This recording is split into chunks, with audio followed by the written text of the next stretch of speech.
Olá, em mais uma entrevista do canal Revolução Industrial Brasileira, hoje o nosso convidado é o historiador Alan Nassif. Nós vamos debater um assunto absolutamente fundamental para o desenvolvimento do Brasil, que é a Embraer. Como você sabe, a Embraer, criada pelo Estado brasileiro lá nos anos 60, desenvolveu muita tecnologia própria e chegou a se tornar uma das poucas produtoras mundiais de aviões. A Embraer tem hoje uma linha muito bem sucedida de aviões comerciais, uma linha muito bem sucedida de aviões militares, jatos executivos e aviões de pequeno porte que são usados, por exemplo, na agricultura, na vigilância aérea e outras situações. Muito bem, no ano passado começou essa conversa da Boeing americana adquirir a divisão comercial da Embraer. Isso acabou sendo feito num ato bastante vergonhoso do governo brasileiro, que aceitou vender a divisão comercial da Embraer, que sustenta a empresa, que permite que ela desenvolva tecnologia aqui no Brasil em suas várias unidades, por um valor absolutamente abaixo de qualquer média ponderada ou de qualquer média razoável para o valor da Embraer. Um ano de faturamento. Sobre a relação entre a entrega da Embraer e a crise atual vivida pela Boeing nos Estados Unidos e em todo o mundo, com os recentes acidentes, é que nós vamos entrevistar hoje o Alan Nassif. Alan, muito obrigado por você estar aqui com a gente. Eu queria começar então te perguntando, como é essa relação entre Embraer e Boeing nesse acordo comercial tão lesivo ao Brasil? Fausto, a situação atual da Boeing, como você bem disse, é a pior da história da empresa. A Boeing foi fundada em 1916. É uma gigante, faturou em 2018 mais de 101 bilhões de dólares e tem na sua divisão de aviação comercial a sua principal atividade. A gente manter essa entrega da Embraer para a Boeing, com a Boeing passando por esse momento, é um absurdo completo. E é assustador que isso não seja discutido com profundidade aqui no Brasil. Só para a gente ilustrar um pouco o que está acontecendo com a Boeing. A Boeing tem como... em março desse ano, a Boeing tinha uma carteira de encomenda de aviões perto de 6 mil aeronaves encomendadas. Você sabe que avião não é um produto de prateleira, que você chega na loja e pega um avião comercial. Você encomenda o avião, as companhias aéreas encomendam o avião, o avião entra numa fila de pedidos para serem montados, são sistemas extremamente complexos, de altíssima tecnologia, e a empresa aérea que compra um avião hoje, um avião em plena linha de montagem, ela vai receber o avião daqui 2, 3, 4 anos. Existe até um custo pela sua colocação nessa fila de entregas. Bom, enfim, quando caiu o segundo Boeing 737 MAX, a gente teve uma situação inédita de um avião moderno ter tido 2 quedas em pouquíssimo tempo, por culpa do fabricante, por culpa de um projeto dele. Então, no dia 20 de março, até a justiça seja feita, foi na determinação do Donald Trump para que suspendesse os voos do 737 MAX dos Estados Unidos.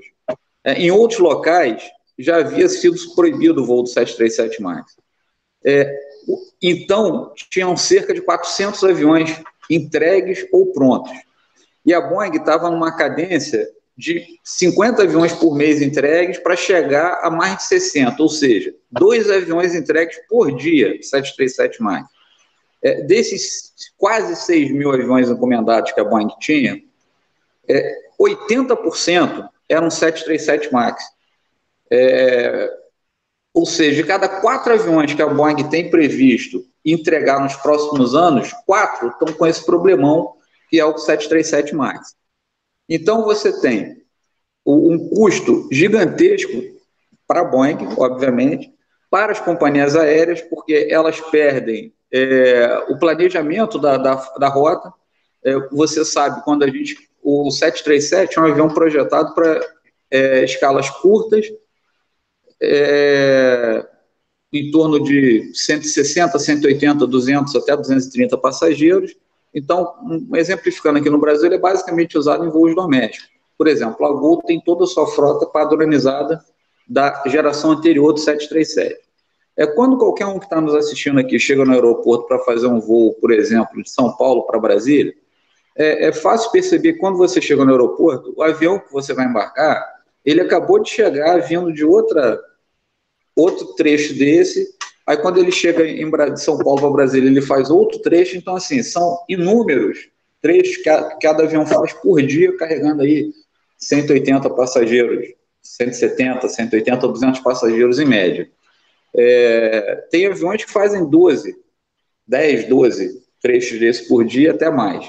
Então você tem, desde março, 400 aviões no chão, e mais 50 pelo menos por mês desde então. Ou seja, hoje eram para ter em torno de 700 737 MAX em operação.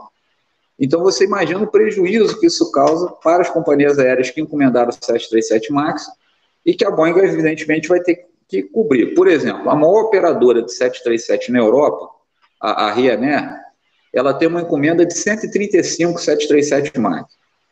Ela simplesmente suspendeu o pagamento das parcelas à Boeing por conta de não saber quando vai receber. E uma pesquisa que ela fez com seus passageiros mostrou que eles têm medo de voar no 737 MAX. Então a empresa está estudando até uma espécie assim de truque para tentar mudar o nome do 737 MAX quando ele entrar em operação, para tirar esse medo dos operadores. Ou seja, isso é uma crise sem precedente na história da indústria aeronáutica moderna. Vai gerar um prejuízo absurdo para a Boeing. A Boeing está caindo na quantidade de aviões entregues de uma forma absurda. Algumas empresas já estão cancelando o pedido e agora, no dia 23, houve uma reunião dos órgãos de regulação de certificação aeronáutica no Canadá, onde o diretor da Agência Federal de Aviação Norte-Americana, Steve Dickson, ele disse pela primeira vez que cada país vai determinar quando o 737 MAX estará operacional, porque essa crise foi gerada por uma total perda de confiança na certificação da Agência Federal Americana de Aviação, que era tido como uma suprassumo no mundo. Quando a Agência Federal Americana certificava uma aeronave, essa certificação era aceita automaticamente praticamente em todos os países do mundo. Só que no caso do 737 MAX, a imprensa americana mostrou que, na prática, a agência passou para a Boeing a certificação. Isso é um escândalo sem precedente, comprometeu a credibilidade da própria agência reguladora americana. E o próprio diretor da agência americana disse que não tem previsão de volta em voo do 737 MAX nos Estados Unidos. Então, ou seja, nós já passamos de 6 meses, inicialmente 400 aeronaves proibidas de voar, a cadência de produção em torno de 50 aeronaves por mês, o que dá hoje cerca de 700 aeronaves no chão. A Boeing, para você ter uma ideia, ela não tem onde estocar mais o 737 na sua fábrica em Everett, no estado de Washington. Aí ela está alugando pátios em outros aeroportos afastados ou abandonados para ficar estocando 737, que estão sem voar. E um avião, pela sofisticação que tem, quando ele for autorizado a voar, você não é simplesmente chegar, ligar e voar. Tem todo um procedimento também, vai custar um dinheiro para você botar novamente esses aviões em operação.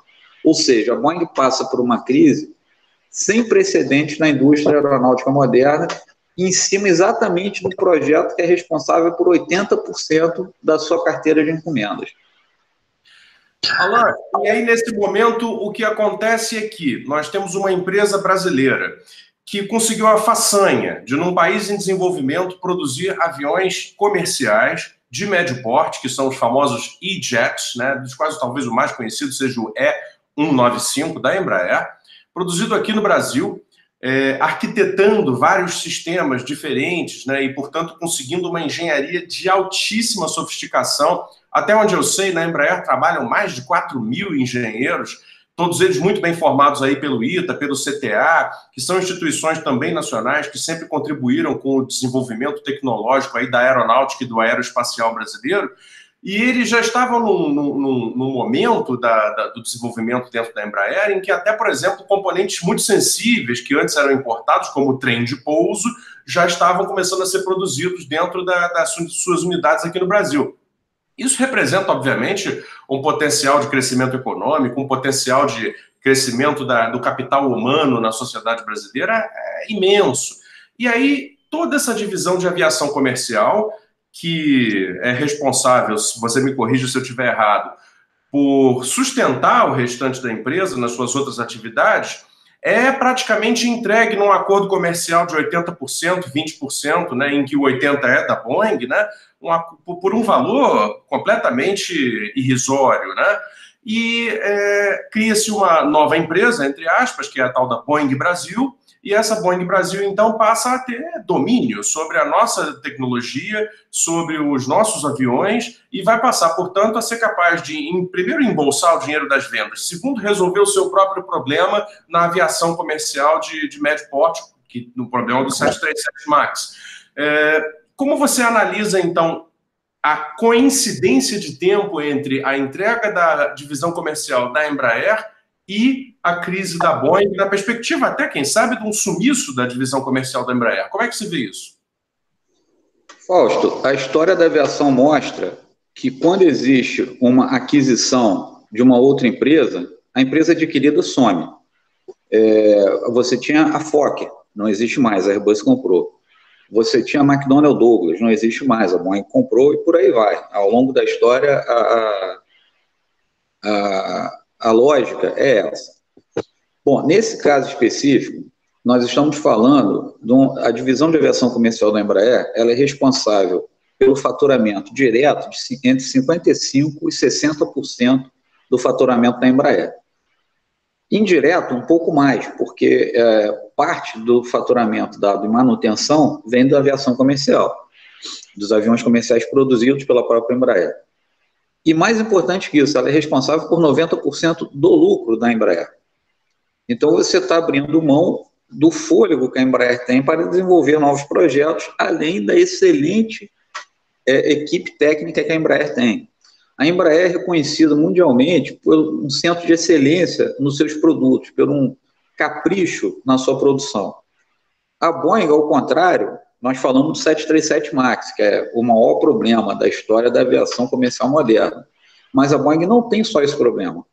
A Boeing, não sei pelo gigantismo, pela administração não condizente ou se escondendo muitos problemas, a Boeing hoje passa por uma série de problemas técnicos de produção de aviões. Só lembrando que em 2013, quando ela lançou o 787, eles tiveram um problema na bateria de lítio, que era uma coisa inovadora, da empresa japonesa ANA, pegou fogo, os aviões ficaram no chão por 3 meses. Só que a quantidade de aviões 787, então, era muito pequena. Esse problema foi resolvido, mas, de qualquer forma, 3 meses aviões no chão. Agora, 2019, a Boeing está tendo um problema primário num avião semelhante até ao KC-390, porém maior, que é o KC-46A, que ganhou uma licitação da Força Aérea Americana para entrega de 170, 180 aviões, tanques reabastecedores. Ele é baseado na plataforma do Boeing 767, que aqui já voou pela Varig, pela Transbrasil, a Latam também utiliza. Esse avião cargueiro reabastecedor, ele é feito para abastecer aviões de combate em voo, para aumentar a autonomia desses, e também ele tem um compartimento de carga, onde ele também pode levar alguns passageiros. As cargas em aviões são condicionadas numa espécie de container compacto, que eles chamam pallets, que ficam condicionados nos aviões. Agora, semana retrasada, em testes da Força Aérea Americana, essa carga se soltou em voo, o que pode determinar a queda do avião. Então, a Força Aérea Americana proibiu que se use carga até que a Boeing resolva isso. Isso é um problema simples, que é a fixação da carga no avião em voo. Bom, isso é um problema. O outro problema também gravíssimo. Como eu te falei, o avião mais sofisticado que a Boeing produz hoje é o 787. Eles chamam de Dreamliner. A Latam opera alguns aqui no Brasil e outras empresas estrangeiras vão com ele para o Brasil. Aí a Boeing, a sede dos escritórios da Boeing fica em Chicago, a maior unidade fabril da Boeing é no estado de Washington, nos arredores de Seattle. Por conta de problemas com o sindicato da indústria aeronáutica muito forte em Seattle, a Boeing abre uma unidade de produção na Carolina do Sul, na costa leste americana. E passa também a produzir o 787 na Carolina do Sul. Bom, a empresa lançadora do 787, que encomendou de início 80 aviões, que é uma quantidade muito grande para um avião intercontinental, a Qatar Airways, recebeu um avião produzido na Carolina do Sul. Quando eles começaram a operar o avião começou a dar problemas assim, banais, tipo peças soltas dentro dos equipamentos sensíveis de voo. Então, eles se recusaram formalmente a receber qualquer avião produzido na Carolina do Sul.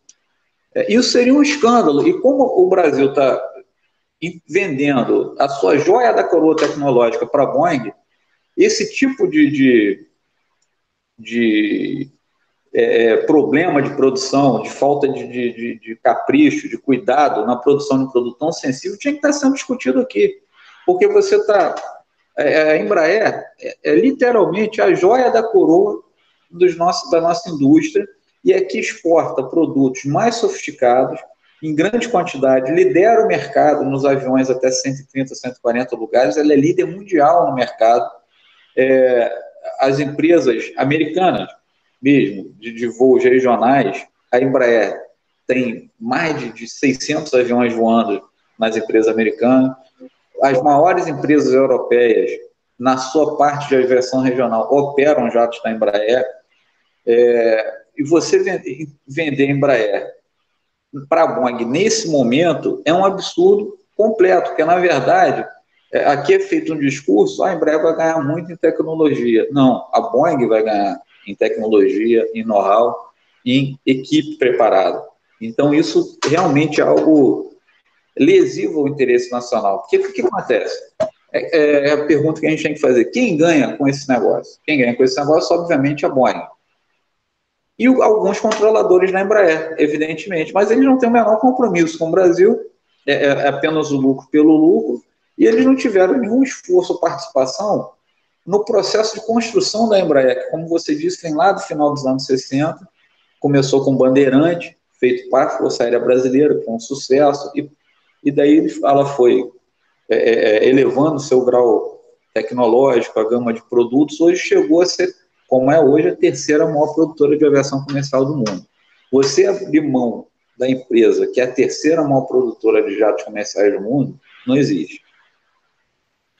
Exatamente.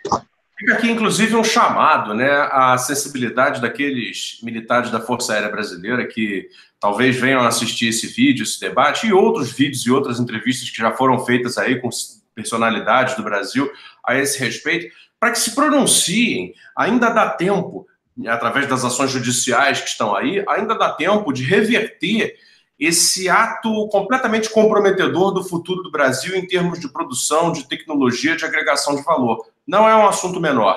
Vamos pesquisar mais sobre isso, vamos estimular o debate sobre a Embraer, aqui no canal Revolução Industrial Brasileira e em outros fóruns. Alan Nassif, muito obrigado por essa entrevista. A gente fica por aqui. O Alan Nassif, a partir de agora, é um colaborador regular do nosso canal. E, por favor, se inscreva no nosso canal para ter mais novidades e mais conhecimento sobre a economia brasileira, desenvolvimento brasileiro e indústria brasileira. Até uma